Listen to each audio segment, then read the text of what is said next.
Hace unas semanas, Coneval presentó los últimos datos sociales. Sin duda, son datos que nos deben preocupar a todos. 55 millones de mexicanos viven en pobreza, 2 millones más que hace un par de años. Es cierto, la pobreza extrema se redujo marginalmente, 90,000 personas. Es cierto, y se incrementó el acceso a ciertos servicios, salud, educación, vivienda. Pero también es cierto que los problemas de calidad y acceso efectivo están ahí. Pero más allá de estas dimensiones que han permitido que algunos subrayan avances, otros hagan un silencio preocupante, la realidad es que el país tiene que enfrentar la desigualdad, la pobreza, la exclusión, la discriminación con toda esta información. Darnos cuenta que tenemos que hacer mucho más, no solo en lo social, sino en términos de garantizar el ingreso que todos necesitamos para tener una vida digna. De eso hablaremos hoy en el Estudio de México Social. La pobreza en México es un grave problema estructural frente al que no se han logrado generar soluciones apropiadas. Peor aún, el ingreso económico de los mexicanos ha disminuido durante los últimos 22 años. De acuerdo a la medición multidimensional de la pobreza del Coneval, del año 1992 al año 2014, el número de mexicanos en situación de pobreza patrimonial aumentó del 53.1% al 53.2%. Y el porcentaje de mexicanos con ingresos por debajo de la línea del bienestar mínimo pasó de 16% al 20%. La situación es alarmante. Mientras que para el año 2012 había 53 millones de mexicanos pobres, para el año 2014 la cifra aumentó a 55 millones. Es decir, se generaron 2 millones de personas pobres en tan solo 2 años. Es importante identificar que el grupo más vulnerable ante la pobreza es la población de los grupos infantil y adolescente. Ellos enfrentan las condiciones más duras de supervivencia en un país de extremas desigualdades. Los resultados del Coneval muestran que en el año 2010, el porcentaje de niñas, niños y adolescentes en pobreza era del 53%, mientras que para el 2014, el porcentaje creció a casi el 54%. Esto implica una cifra actual de 21 millones de infantes y adolescentes viviendo en la miseria. Otro de los grupos más vulnerables ante la pobreza son las personas con alguna discapacidad. En el año 2010, el 50% de discapacitados en México vivían en pobreza, mientras que para el año 2014, la cifra aumentó un 4%. Ante esta realidad, cualquier posición triunfalista o que evada la autocrítica constituye un despropósito político y ético. En nuestro país, no puede seguir aceptándose una política económica que empodera la riqueza de unos cuantos y mantiene los ingresos de la mayoría por debajo de los indicadores del bienestar social básico. Se requieren estrategias públicas que permitan mantener tasas de crecimiento sostenido en el largo plazo y crear de forma masiva empleos dignos y suficientes para toda aquella persona que desee incorporarse a actividades productivas bien remuneradas y con acceso a servicios de la seguridad social. Durante el mes de julio, agosto, INEGI y Coneval presentaron datos sociales que dan cuenta de una mayor complejidad social. Sin duda, uno de los datos que más sobresalió fueron los datos de pobreza, que Coneval presenta nuevamente, cumpliendo el mandato que tiene. Pero estos datos tienen que comprenderse desde un análisis y visión de todo el entorno social. Y por eso, Gonzalo, muchas gracias por estar nuevamente aquí en Estudio de México Social. Tú has estado los últimos 9 años analizando, estudiando, midiendo la situación social. Pero antes de entrar a ese tema, me gustaría que hicieras una primera reflexión de cómo observas este nuevo panorama social que con los datos de las últimas encuestas, la dinámica demográfica, la encuesta de ingreso-gasto y otras más, nos hablan de una complejidad mayor. Entonces, me gustaría saber cuál es tu perspectiva, la visión que tienes de este entorno social que se ha modificado enormemente en estos 9, 10 años y que nos pone en el centro, primero que somos un país de 130 millones de mexicanos, o sea, es una dimensión, 120 millones de mexicanos, es una dimensión mayor y obviamente con dinámicas muy complejas. Entonces, nuevamente agradeciéndote que estés en el programa, me gustaría tu primera reflexión, ¿cómo observas la dinámica social con los nuevos datos sociales que tenemos. En primer lugar, muchas gracias, Mario Luis, por la invitación. Siempre es un gusto estar aquí contigo, con ustedes.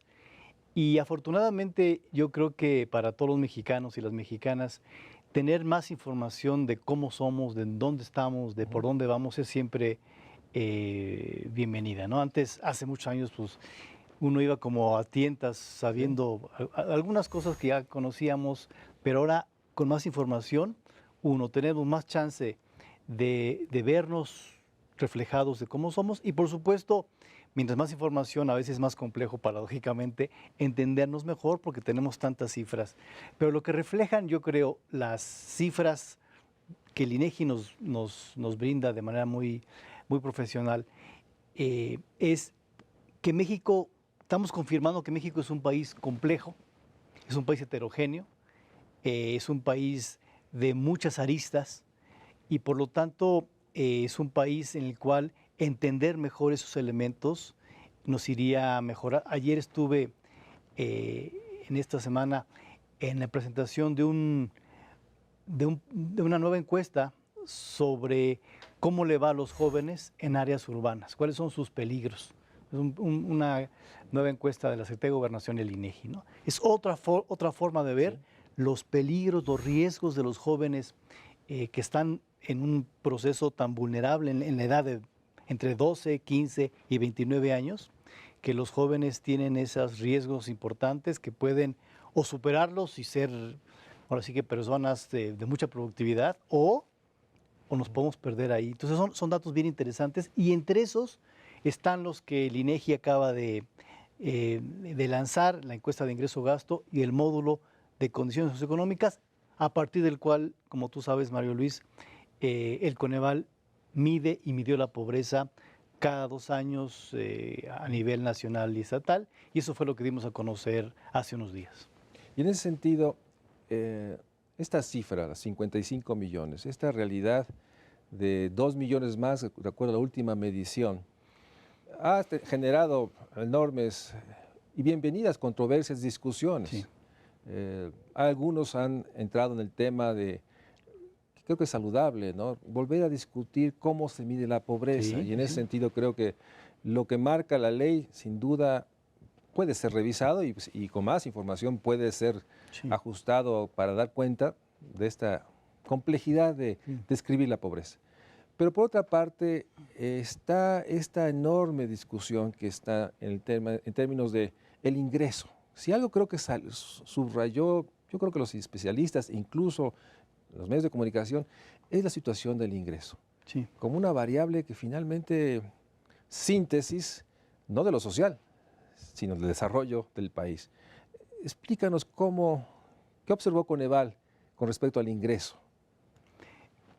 Yo creo, déjame hacer un paso previo, si te parece, y ahorita entramos al ingreso, que es una parte fundamental de entender lo que le sucede a la pobreza hoy y por varios años. Y por eso, esto que sucedió en estos 2 años, 2012-2014, creemos que es una foto muy concreta de posiblemente una historia de México de unos 20 o 15 años, ¿no? O sea, ¿qué hemos visto en ese periodo largo y cómo se refleja de alguna manera también en estos 2 años?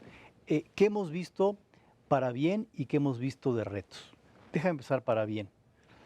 Lo que hemos visto en estos 2 años y en los últimos 20 años, yo diría, o incluso más, vemos coberturas básicas que van aumentando para las y los mexicanos, ¿no?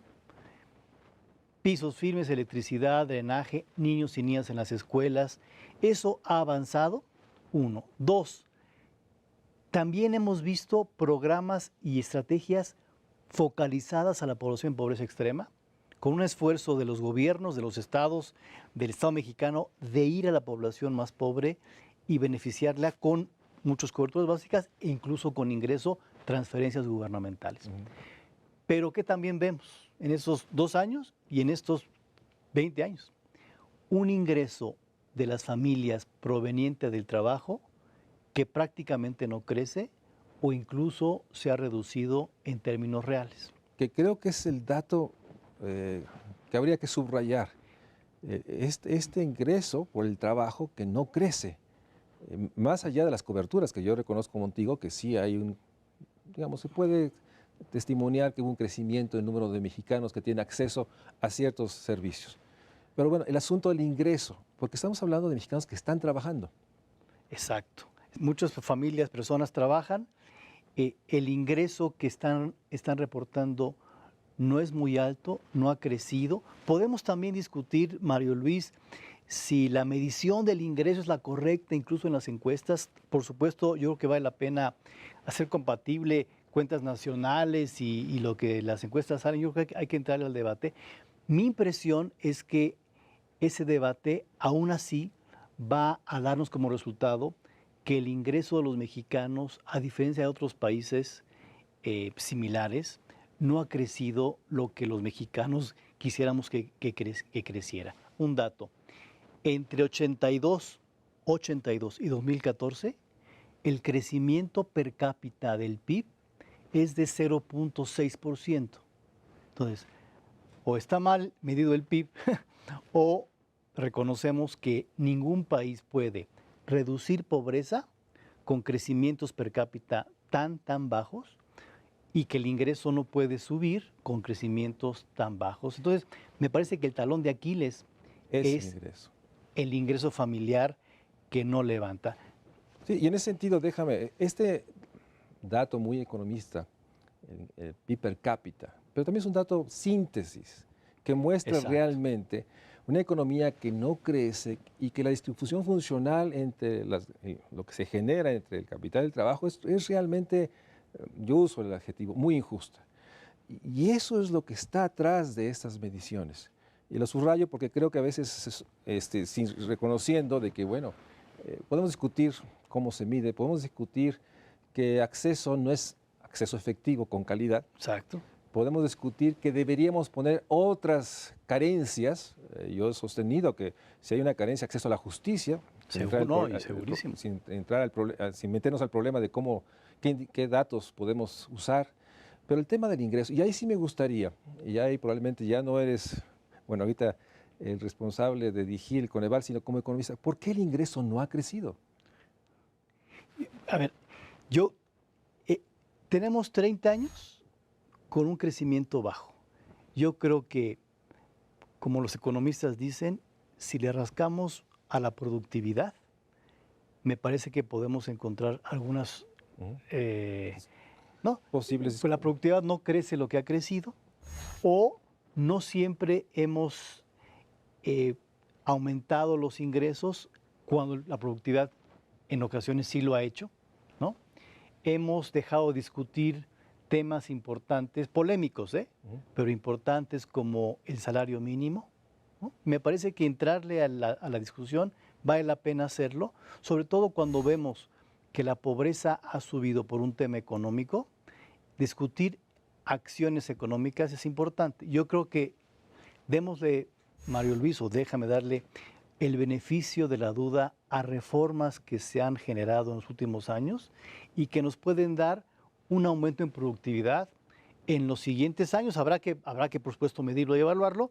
Démosle el beneficio, pero de aquí a que esas reformas den frutos constantes en el ingreso de los mexicanos, podrían pasar 4 o 5 años. Entonces, la pregunta es, ¿qué hacemos mientras? ¿Qué hacemos en este periodo en el cual las reformas no han madurado, algunas no se han implementado del todo, para poder tener ese puente entre lo que estamos viviendo ahorita y lo que las posibles reformas nos pueden dar? Y discutir elementos de mejorar el ingreso son importantes. Otro elemento, muchos programas de apoyo productivo que están en muchas secretarías, en Zagarpa, en Economía, en el propio Sedesol, cuando uno las analiza bien, pues son programas que no han dado siempre o muy pocas veces buenos resultados. Entonces, tendríamos en el corto plazo, eso no depende de las reformas, de analizar mucho mejor que los programas productivos que estamos pensando que sean para la población en pobreza, que sea una fuente alternativa de ingresos, dado que el empleo formal todavía no Digo, mejoró esto en esos 2 años, mejoró el empleo formal un poco, pero queremos que mejore mucho más. Así es. Entonces, esa es la parte fundamental. Déjame hacer un corte y regresamos para seguir hablando con Gonzalo Hernández Licona, quien ha dirigido estos 9 años el Coneval junto con un consejo académico que ha logrado con credibilidad, con profesionalismo, presentar cifras que nos aproximan a esta enorme complejidad social que está marcada por pobreza sin duda, por marginación y uno de los temas que llegaremos a platicar, desigualdad. Finalmente las brechas están ahí y Coneval las ha marcado y medido de tal manera que nos damos cuenta que el tema de la desigualdad está en el sustrato de los otros grandes temas sociales. Vamos a un corte y regresamos aquí al Estudio México Social.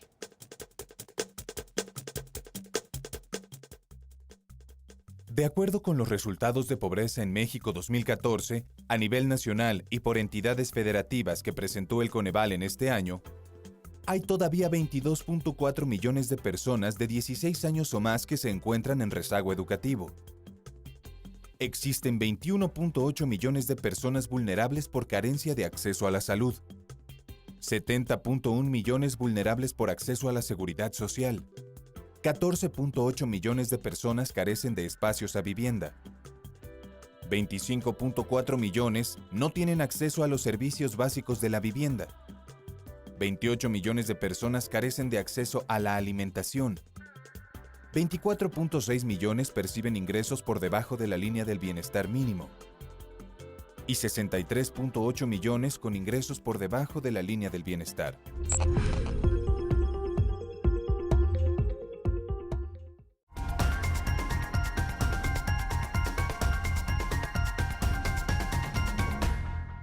Nos apartamos de esta, creo que afirmación que compartimos, que uno de los grandes retos y desafíos es cómo logramos generar un ingreso que permita a la población tener capacidad de consumo por arriba de la línea bienestar. O sea, no solo la línea, sino por arriba. Para entrar a la discusión si la canasta representa lo mínimo. En ese sentido, una de las discusiones que tú has sostenido y has señalado es el gran reto es que este cuadro verde, que los que conocemos el cuadro básico de Coneval, en donde solo 2 de cada 10 mexicanos no son pobres o vulnerables, se extendiera brutalmente. Sí. Entonces, me gustaría tu reflexión que te he oído varias veces. Obviamente eso necesita revisión, lo marcabas hace rato, de qué programas han sido capaces de generar ingreso o de proporcionar, para usar una frase, derechos básicos a los mexicanos. Pero la otra parte es que eso tú y yo hemos sostenido, no es suficiente.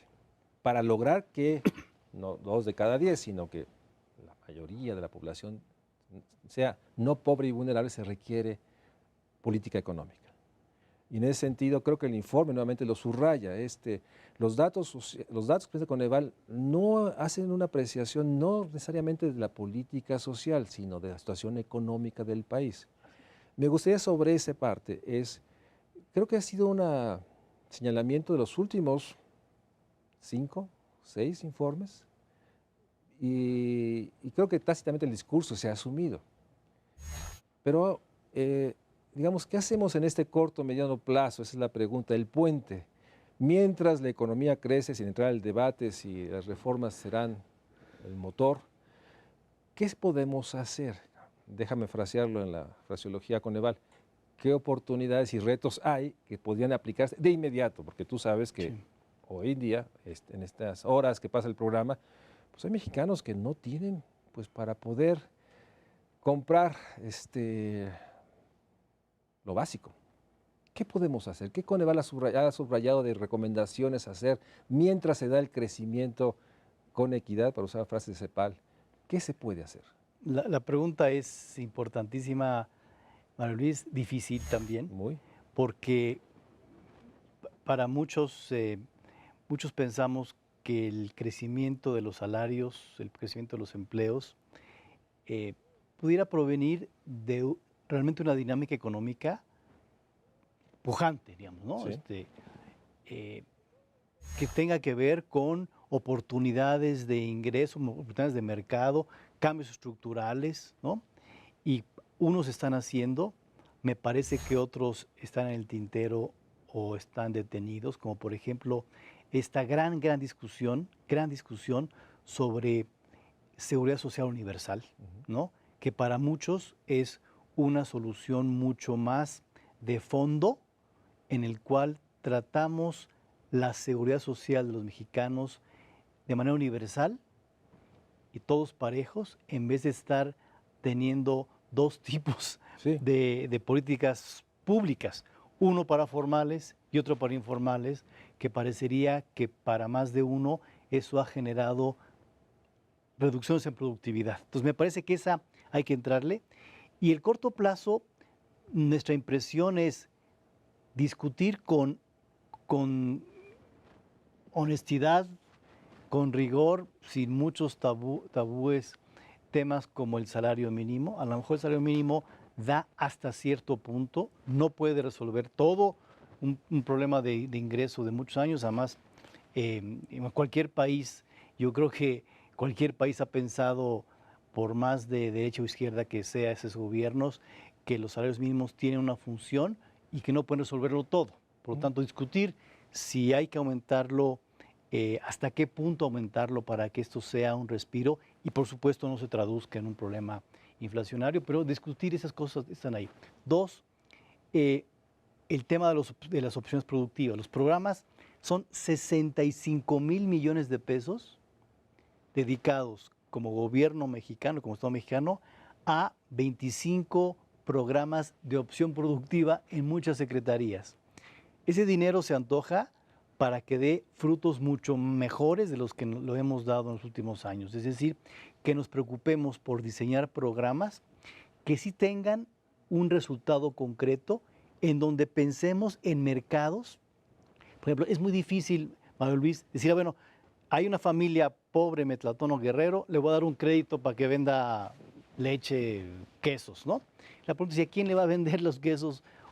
O por más vocación productiva de esa familia o de esa región, si no hay mercado, ese crédito no va a llegar muy lejos. Y al año que entra nos van a pedir un crédito para otra cosa. Y mi impresión es que buena parte de la problemática es la forma en que operamos los programas, en donde el indicador más importante es cuántos apoyos di o cuánto me gasté. Eso no nos genera valor agregado a nadie. Y no genera capacidades para usar un lenguaje, ¿no?, de términos de la población beneficiaria. Es mucho más importante de cuántos créditos di. Ese es un típico indicador que no nos lleva a ningún lado, ¿no? Es solamente para la foto, para el Twitter, para cortar listones. Y la pregunta tiene que ser, de los programas productivos que dimos, ¿en cuántos las familias tuvieron un mejor ingreso u ocupación en los siguientes 3 años? Ese es, es un mejor indicador de resultados. Entonces son formas de pensar alternativamente. Hay otras interesantes, Mario Luis, como por ejemplo un apoyo mucho más decidido a los jóvenes. Ahora que platicaba yo de esta encuesta para jóvenes en riesgo, parecería que una forma importante es un apoyo más claro a jóvenes, incluyendo urbanos, por supuesto, para que podamos tener 2 o 3 objetivos al mismo tiempo. Uno, apoyos en ingreso para que los jóvenes tengan más chance de entrar a la preparatoria y terminarla. La preparatoria ha sido para... ese es el escalón que nos da un bajón. Estamos en 95% en primaria y secundaria y en media superior damos un bajón y creemos que en esa zona de la educación podemos dar apoyos de ingreso para que el joven siga teniendo la oportunidad mucho más clara de ir y de terminar la escuela preparatoria. Nos parece que las becas han sido insuficientes porque para muchos jóvenes tienen que mudarse completamente de localidad, de casa, de ciudad, para ir a una preparatoria que no está localmente suficiente para ellos. Entonces, si es ingreso, bueno, pues es un ingreso que ayuda a aportar ingreso a la familia, ingreso a los jóvenes, que es el tema central, ¿no? El tema que tú mencionas muy bien sigue siendo un tema del ingreso. ¿Qué hacemos con el ingreso de las familias? Entre dos, es como un sándwich. Uno, la población con más riqueza, como lo menciona el último estudio de Oxfam. Así es. Parece que esas familias, pues sí les va bien, ¿no? Hemos invertido en ingreso a la familia en pobreza extrema.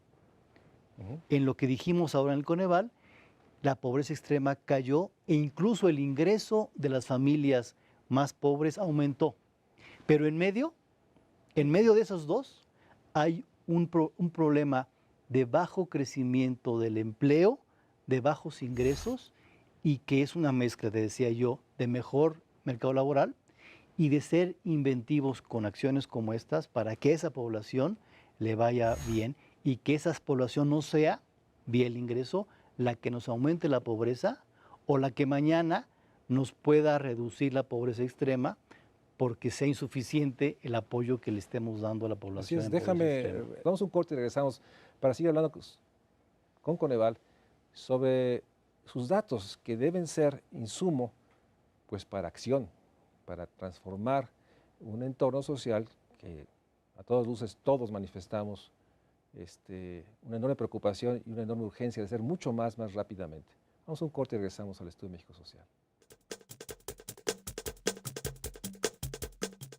El Coneval, en su informe de los resultados de pobreza en México 2014, argumenta que la proporción de pobreza en 2012 sigue siendo la misma en el 2014.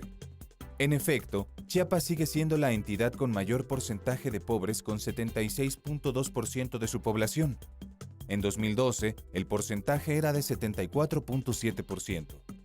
En Oaxaca, es de 66.8%. En 2012 era de 61.9%. En Guerrero se ubica en 65.2%. En 2012 era de 69.7%. En Puebla es de 64.5%, con un indicador idéntico en 2012.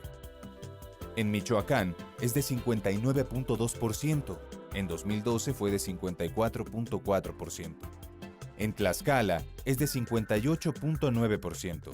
En 2012 tuvo un indicador de 57.9%, mientras que en Veracruz es de 58%, cuando en 2012 se ubicó en 52.6%.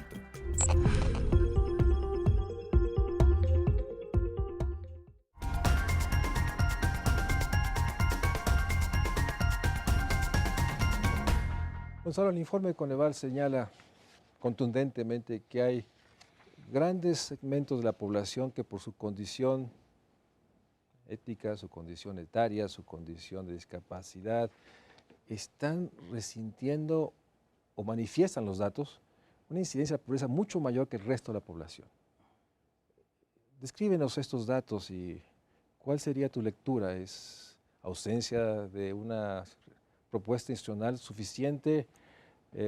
Siguen siendo invisibles, sostienen muchos otros. Hay otros fenómenos complejos como discriminación, exclusión que acompañan este proceso. ¿Cómo lees estos datos? Sí, con muchísimo gusto. La ventaja de la medición que tenemos en México, en el Coneval, es que uno puede desagregar la información nacional por estados, pues, en el futuro por municipios en 2015 cuando tengamos la información, pero también por grupos específicos, indígenas, niños jóvenes, adultos mayores. Entonces, algunos datos. En primer lugar, es cierto, cuando las personas que nos ven los datos de Coneval, que hay población más vulnerable, ¿no? Por ejemplo, independientemente de qué año hablemos, Sí. ¿no? Por ejemplo, la población menor de 18 años, niños jóvenes con esa definición, la pobreza es de 54%. Cuando en el resto de la población... Cuando es 46.2 a nivel nacional. Es decir, el porcentaje de pobreza es mayor en este grupo etario, el grupo de edad, que el promedio nacional. Y lo mismo sucede, es menos claro, pero con adultos mayores la pobreza es de 46%. Pero en los dos casos de jóvenes, niños y adultos mayores, la pobreza aumenta y la pobreza extrema cae, ¿no? Entonces, son poblaciones que tenemos la impresión de que varios de ellos han estado con cierta protección en niveles bajos de ingresos, pero hace falta algo mucho más comprensivo para la población que no tiene ingresos bajos y está en este grupo de edad. El tercer grupo son los indígenas. Los indígenas tienen la pobreza de los indígenas es de 73.2%, ¿no? Mucho más alta que el 46. 7 de cada 10 indígenas que el viven en pobreza. 46.2 de la pobreza, que sigue siendo para México uno de los elementos de desigualdad más grande que tendremos en México. En México, independientemente de lo que le haya pasado en estos 2 años, sigue siendo un grupo muy importante, históricamente importante, porque cualquier variable, pobreza, acceso a salud, acceso a educación, acceso a justicia, que a veces rato hablamos de eso, la población indígena siempre tiene niveles peores que el resto de la población. En esta ocasión, además, marginalmente la pobreza aumenta y la pobreza extrema también.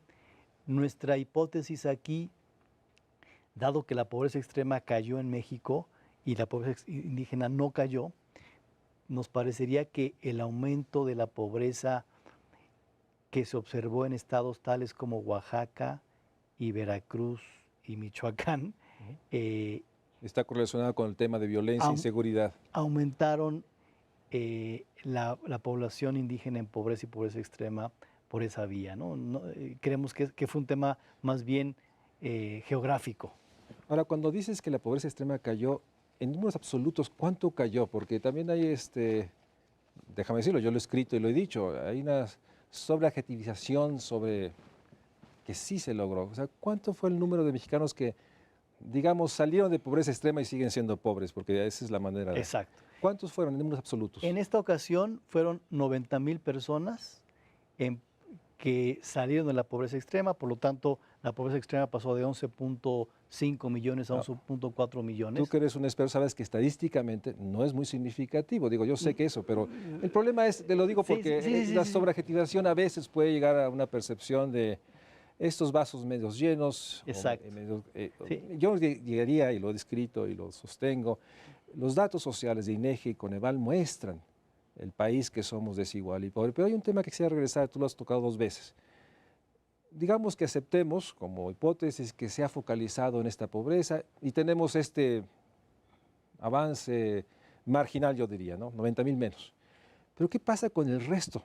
O sea, ustedes han hecho, por otra parte, una fotografía de programas sociales en todo el país, pero parecía que el gran resto de la población, la que está entre pobreza extrema y grupos vulnerables, o incluso esos, ahí tenemos un gran problema de oferta, de propuesta. Sí.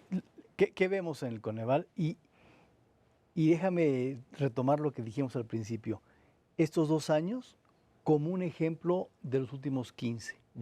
Como un ejemplo, como una foto. Es, el Estado mexicano ha invertido recursos en la población más pobre, la pobre extrema, se ha focalizado, yo digo, con cierto éxito en el sentido de que vas a la población más pobre y cuando en ocasiones tú ves pobrezas que suben, la pobreza extrema o se detiene, baja marginalmente o baja un poco más como en años previos. Entonces, aquí la discusión interesante yo creo de política pública es, qué bueno que cuando la política pública se focaliza, podemos encontrar mejores situaciones para la población extrema en un país que es muy desigual. Sí, qué bueno que a la población más pobre, le estemos dando un beneficio que de otra manera no se tiene, no solamente ingreso, sino agua potable, electricidad, niños en las escuelas. La discusión relevante me parece ahorita, viendo los datos conjunto, la pobreza extrema que cae y la pobreza general que sube, es ¿qué hacemos en la parte de en medio? ¿Qué hacemos con esta población que ni recibe totalmente el apoyo ni de la Cruzada, ni de Prospera, ni de programas focalizados medianamente exitosos, ni es población que tiene los capitales de muchas familias que les han ido mejor, en medio hay un sándwich, déjame regresar la palabra, en donde la política económica y social no tenemos suficientes herramientas para una política, para una población, déjame ponerla, la población en pobreza, que no es pobre extrema, un poco más arriba de la pobreza, que puede ser vulnerable y cae la pobreza. Y siempre pensamos, María Luisa, déjame regresar al tema del ingreso, siempre se pensó con cualquier elemento focalizado, ya sea Prospera, Progresa, Seguro Popular, Cruzada, que el resto de la tarea la iba a hacer la economía. El mercado, para usar la Es decir, frase. si tú recuerdas cuando se diseña Progresa en los 90s, la hipótesis siempre fue, vamos como México a crecer mejor en los siguientes años. Hay población en pobreza extrema que no va a poder aprovechar ese crecimiento porque le falta educación, salud, nutrición. Demos a la población en pobreza extrema esas capacidades básicas para que cuando México crezca se puedan integrar mejor. ¿Qué pasó después de 15 años? Que podríamos tener y podemos decir, son niños y jóvenes con mejor educación, salud y nutrición.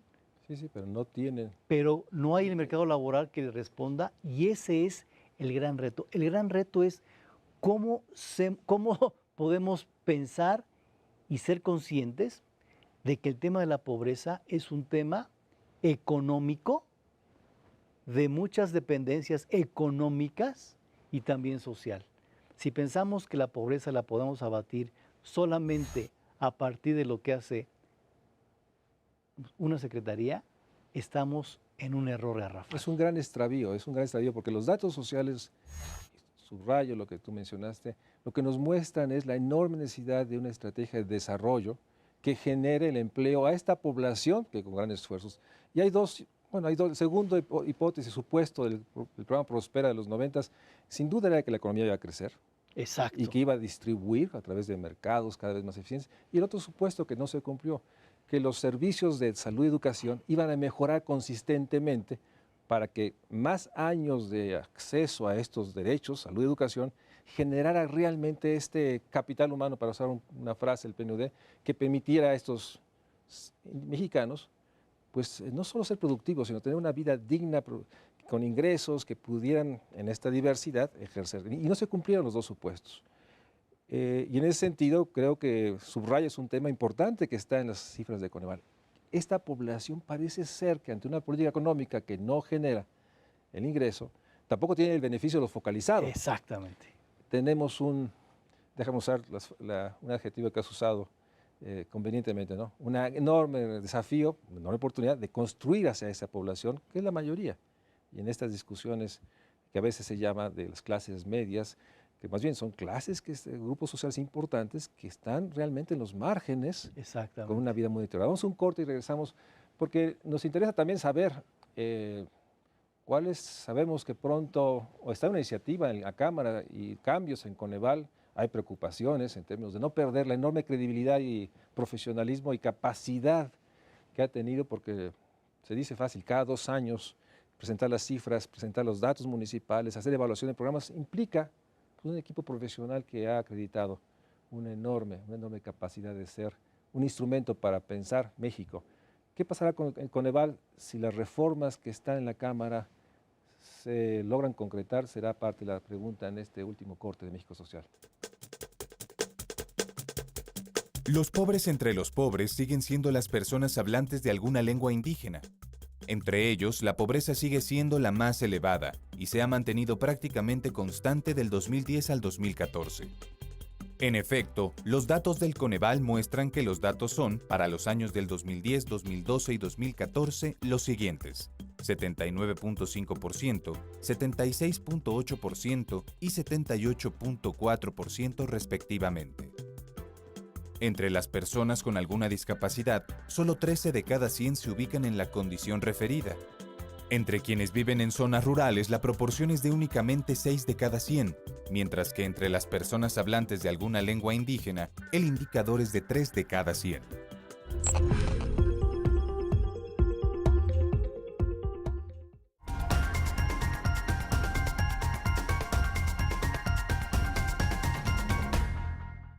tres temas que quisiera abordar rápidamente por el tiempo, pero no quisiera desaprovechar la oportunidad de tenerte. Uno es, ¿cuál es tu percepción de incorporar? Yo sé que eso implica modificar la ley. Una carencia que es acceso a la justicia como un elemento básico para medir pobreza. Y dos, esta discusión de la ley tiene que enfrentarse a una realidad. Desde 2011, el artículo primero marca que todos los derechos, todos, son interdependientes, simultáneos, y eso en sí implicaría alinear la ley de desarrollo social que es previa a este proceso. ¿Cómo abordaría estos dos temas? Yo creo que el tema de derechos, que son universales, es buena parte de la razón por la cual México por muchos años ha sido desigual y no hemos hecho algo para que seamos más igualitarios, pero nada suficiente. Hace una semana, me parece, vi un artículo buenísimo de Ana Laura Magaloni, que decía justicia y pobreza. Y básicamente lo que decía era, hoy en México el acceso a la justicia es profundamente desigual. Quien tiene lana sale avante y quien no tiene lana ya se amoló. Entonces, si no podemos hacer un país en el cual el acceso a la justicia sea parejo y que no dependa de a quién conoces en el gobierno local o federal o cuánta lana tengas para salir de la bronca, es muy difícil tener justicia plena, tener igualdad plena y déjame ir más allá, tener un país donde se genere valor agregado e innovación. William Easterly en su libro muy famoso, La tiranía de los expertos, él argumenta que en sociedades en las cuales se le dio preferencia a un Estado de Derecho de a de veras, donde protegía los derechos de todo mundo sin importar religiones ni puntos de vista, sino que tú decías, bueno, yo voy a hacer cosas y me voy a asociar con quien sea, y yo sé que si algo sale mal o alguien me quiere ver la cara, digamos, hay un sistema de justicia que me protege y por lo tanto yo tengo más facilidad de innovar porque yo sé que cuando algo me vaya mal, me va a proteger la justicia contra los demás. El norte de Italia, Génova en concreto, es el gran ejemplo de hace muchos años de una sociedad que basó su éxito económico Así es. en la protección de los derechos individuales. Y si eso no lo tomamos en serio como un tema económico, va a estar muy difícil que incorporemos a los 120 millones, que es un número importante de personas pudiendo innovar en México. Si no hacemos eso, vamos a estar incorporando al valor agregado, pues como a 300 familias o 400 familias o un grupo muy limitado. Por lo tanto, me parece sinceramente que el enfoque de acceso efectivo a derechos sociales o más amplio a derechos en general es el secreto de tener un México mucho más igualitario y con mucho mayor valor agregado. Y deberíamos abordar entonces el enorme reto de medir el acceso a los derechos y obviamente nos enfrenta el tema de incorporar el tema de justicia. Yo iría más lejos. Yo creo que en la siguiente etapa del Coneval y en la siguiente etapa de la Ley de Desarrollo Social, fíjate lo que te voy a decir, el indicador más importante no va a ser el de pobreza, tiene que ser el indicador de acceso efectivo a derechos sociales. Así es, totalmente, a todos los derechos. El indicador de acceso efectivo a derechos sociales tiene que ser mucho más importante que el de pobreza. Claro. ¿Por qué? Porque el de pobreza, tú estás hablando de mínimos, estás hablando de, por supuesto, no es que desaparezca el pero de mínimos esenciales para la vida. Analiza la pobreza con un enfoque de derechos como tenemos ahorita, pero hay que tener claridad de que la política social es mucho más amplia que la pobreza. Claro. Tiene que ver sobre todo con acceso efectivo a derechos sociales. Y lo hemos aceptado, Mario Luis. En el acceso a salud que tenemos en la misión de pobreza no está incorporada calidad. Claro. Hay que incorporarla, no es fácil. Y los términos y los mínimos. Y no está fácil por los datos, pero bueno, yo me quedo con esta reflexión que te reconozco a Coneval y a ti, de asumir que la medición tiene que abordar la realidad de incorporar una misión de los derechos, y hay un derecho fundamental, el derecho a la justicia, sobre un país que vive un enorme avasallamiento, en que muchos logros, incluso de acceso, se ven erosionados por la injusticia que hay en cada momento. Y en ese sentido, quisiera, ¿cómo hablaste del futuro del Coneval, el futuro de la ley? Recientemente, hace 1 o 2 periodos, hubo modificaciones a la ley y todo el mundo está en espera de que se concluya. Y hay un debate en términos de que el diseño institucional de Coneval, con sus consejeros académicos que no son servidores públicos y que permitían el rigor técnico, la enorme diversidad y pluralidad de visiones teóricas que hay, expresarse con un cuerpo técnico que instrumentaba. ¿Cómo está esta situación? O sea, el nuevo Congreso de septiembre, ¿qué tiene que hacer y cuál es la situación? ¿O vamos a estar en este impasse de que ni es un organismo autónomo, pero por otra parte es un organismo creíble que sigue funcionando y déjame decirlo, que deseamos que se mantenga así, o sea, en esta sui generis situación de que no lo modifiquen, no lo toquen, déjenlo así porque está haciendo un buen papel y revisemos lo que ya se acordó? ¿Cuál sería tu balance de esta situación? Nosotros somos y seremos siempre muy respetuosos del Congreso, María Luis. Lo que el Congreso determine, ¿no?